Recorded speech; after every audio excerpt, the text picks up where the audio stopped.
Hello and welcome back to another episode of Passivecore, the challenge series where our dwarven rogue adventurer, Lhaghass... Wait, no. That's not right anymore, because in the last episode, Lhaghass was sent straight to the Shadowlands, and his twin brother Shagass has taken up the mantle. Shagass now continues in honor of the pacifists who came before him, and just like his brother, he is unable to craft war in a world of Warcraft. Remember, Shagass's journey is a tough one, considering he can only obtain experience via selected quests and exploration throughout this challenge. This is classic World of Warcraft, meaning absolutely no XP via gathering professions, and we're using the Ultra Hardcore add-on throughout the entirety of this run for that extra layer of difficulty and immersion. If you enjoy watching this series, make sure you subscribe so you don't miss the next episode, and drop a comment below. I'm also live streaming all of this over at DZTV on Twitch and right here on YouTube. No gameplay of this run will ever be conducted outside of a live stream. After finally conquering the wall that is level 8 and pushing through to level 9, Shagass found himself back in Goldshire, and with lots of quests to complete. You might notice though, that Shagass is wearing different gear from his twin. In the last episode in his journey to Darnassus, Shagass stopped in Tradesman Terrace and picked up a full set of rough leather armor, because Shagass likes it rough. It's an absolutely incredible armor upgrade for us, with most of these items giving more than 20 armor increase each, and not to mention our first chest piece. Back in Goldshire though, we opened up some mail and collected a hefty chunk of silver to reach 70 total, the most we've had so far. This will be massive for us for a few quests that we've got at the moment, buying out the ingredients. For now though, I head over to guard Thomas at the bridge near Eastvale logging camp and continue the Further Concerns quest chain, collecting 420 XP and a new quest to find 2 lost guards, Rolf and Malachi. Traveling just north up of the river though brought us to a pretty grim sight. A mutilated corpse with a medallion nearby that reads Footman Malachi Stone. This gave us 210 XP, and there were footprints heading towards a nearby Murloc village. Shagass's blood began to boil. He harbors a great hatred for those mutated fishmen, especially after knowing what they did to his twin brother, but knowing he had a duty to uphold, and that he absolutely cannot stoop to the level of violence, Shagass snuck towards the outskirts of the village. A glint of metal caught Shagass's eye. Rolf's medallion. But the objective was surrounded by Murlocs. One mistake here, and I could meet the same fate as Lhaghass. I edged closer, and I attempt to swipe Rolf's medallion, but I was spotted, and almost encircled by 4 Murlocs. I barely escaped, but luck turned when I noticed a nearby magic user approaching the Murloc village, drawing their attention away. I waited in the shadows, struck at the perfect moment, grabbed the medallion for 420 XP, and fled the woods. Returning to guard Thomas, I revealed the fate of his comrades, earning 210 XP, and received a report to deliver back to the Marshal in Goldshire. Handing in the report granted me 1050 XP, and for another easy 210 XP I ran all the way back to Eastvale yet again to hand a marker to Sarah Timberlane. But with no Hearthstone available, I decided to run back to Stormwind. So, while Shagass makes the journey, I'd like to quickly clarify the help system. You see, back in episode 2, I mentioned that while asking for help isn't technically against the rules, I want this run to stay challenging. So I introduced help tokens. Every time I level up, I earn 1 token.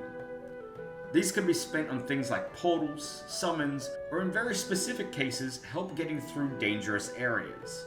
So far, I've only used 1 out of the 8 earned tokens for a portal to Darnassus. But I want to highlight a really good comment from YouTube user TrueOne1980, who said, "Help is fine as long as it keeps the run pacifist.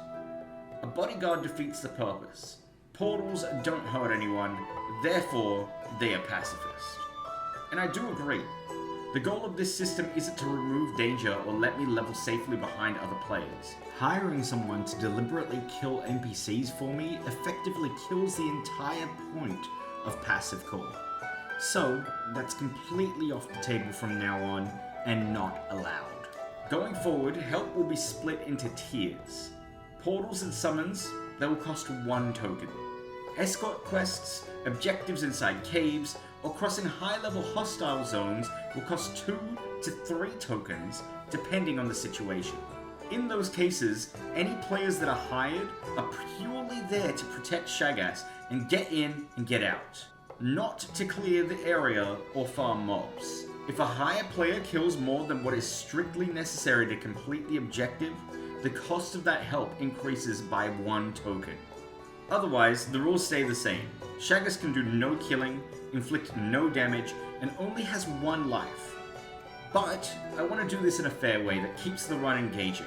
This help system, it purely exists to prevent hard progression walls. So back in Stormwind, it was time to hit up the auction house for some ingredients to complete a few of these quests in Westfall. I looked up Gortusk livers, and wow, they are expensive. Almost 9 silver each. Murloc eyes were much more reasonable, so I picked up 3 of those. But most of these ingredients that I'm looking up are quite expensive. I found some cheap okra and Gortusk snouts as well, but with nothing else really available, I was forced to break the bank and bought out all 8 Gortusk livers, bringing my total balance from 70 silver all the way down to 3. While in the city, I completed Smith Argus's delivery to Grimond Elmore in the Dwarven District for 110 XP. And I picked up a follow-up quest to send me back to Lochmadan, again, at the Northern Guard Tower with a massive 7 silver reward. Before we could do that though, I made my way back to the Saldine estate in Westfall, where I delivered the Westfall stew recipe to Salma for 420 XP, as well as all the Gortusk livers for 900 XP. I simply can't afford all the needed ingredients yet to complete the Westfall stew quest, however I did learn her Gortusk liver pie recipe, and then began collecting 8 handfuls of oats. These are pretty easy to collect, and I did consider just AFK farming it safely at the Saldines. The oats pop up every couple of minutes in their allocated spots across the map, and this area is riddled with high-level harvest watchers that hit hard. I don't want to deal with them, but I got a bit impatient, and well...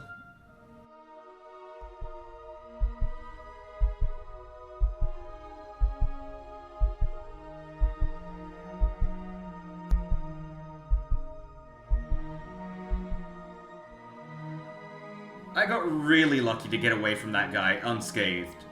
I picked up the last bit of oats needed, and I ran back to the Felbros to collect a 4-slot bag, a cape, and 1,250 XP. One of the best rewards yet, extra space in my bags, and all for a relatively easy quest. With that done, I decided to head over to Ironforge yet again. And one thing you'll notice is we're now a part of a guild. The Ultra Hardcore Passive Guild. This was a guild I created originally on Lhaghass, before the series ever started, but after his untimely cardiac arrest, the guild became inaccessible. I wasn't able to transfer the guild to any predecessors, as Shagass was the only one in the guild. But with the help of a friend, Mr. Aurum, thank you to you, I finally transferred the guild rights as per Shagass's will over to his son. So if you're enjoying the series and you would also like to participate, become an Ultra Hardcore Pacifist, feel free to message me in-game for a guild invite. I'm playing on the Doomhow Anniversary server, so I hope to see you there. After much running around, I finally made it back to the Northern Guard Tower in Lochmadan, and I hand-delivered Stormpike's delivery to receive 7 silver, 1,050 XP, and finally, level 10. This isn't too bad. Not bad at all.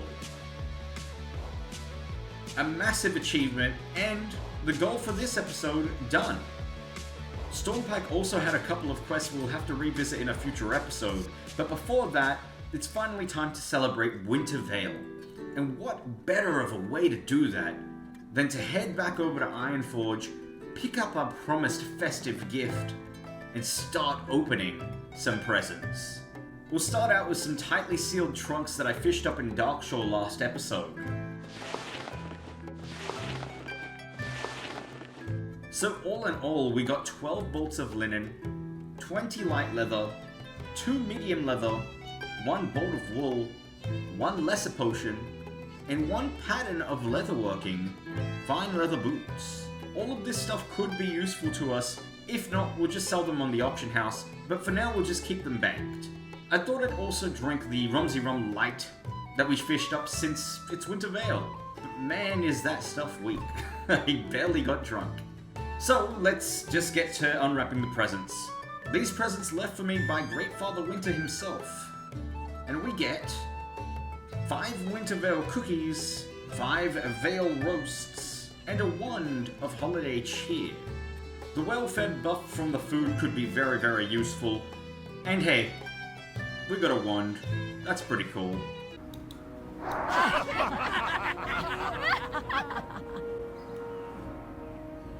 What the fuck? Alright. Reaching level 10 also unlocked a few Winter Veil quests, and because I was heading away in the real world, not of Warcraft, I decided to get those done ASAP so I could maximize XP gains. So I picked up a quest from one of the Goblin Helpers to speak with Great Father Winter for 650 XP, and then he requested I brought him 5 gingerbread cookies and 1 glass of ice-cold milk. I made sure to pick up the gingerbread cookie and eggnog recipes, learned them, and ran to the auction house to pick up some eggs for baking. Small eggs had crashed a bit in price by this point, thankfully, and I bought 5 of them for about 70 copper each, as well as 1 glass of cold milk for 40 copper. Sadly, I doubt the ice-cold milk market is recovering at this stage. So I baked up the cookies and I handed in for 1,650 XP, the single most XP gained from one quest we've seen to date. So these Winter Veil quests are absolutely worth it. As we're level 10 now, I also had a look at my talents. After much debate... No, it actually wasn't any debate at all. I threw that point straight into Master of Deception. I might reallocate my points once we have enough to branch out into better sprint and other paths I'm seeing. But for now we're maximizing stealth, reducing our chances to be seen. One last quest appeared. Golly Crumb wanted me to visit the Historians over in the Explorers Guild for 650 XP. Historian Karnak then gave me a book to give to King Magni Bronzebeard, and this would be the first time in the presence of His Majesty, Lord of Ironforge and ruler of the Dwarves. I kneeled before him, and was called upon to approach, delivering the book, The Feast of Winter Veil, and acquiring 650 XP. With that, we finished the day a little over halfway to level 11. This was a great episode for Shagass, and it couldn't have possibly gone better. But it won't always remain this easy. With Winter's Veil behind us, what will happen in the next episode? I hope you've enjoyed this video, and if you have any suggestions you'd like to see in a future episode, leave a comment below. Thanks for watching, see you next time, goodbye for now.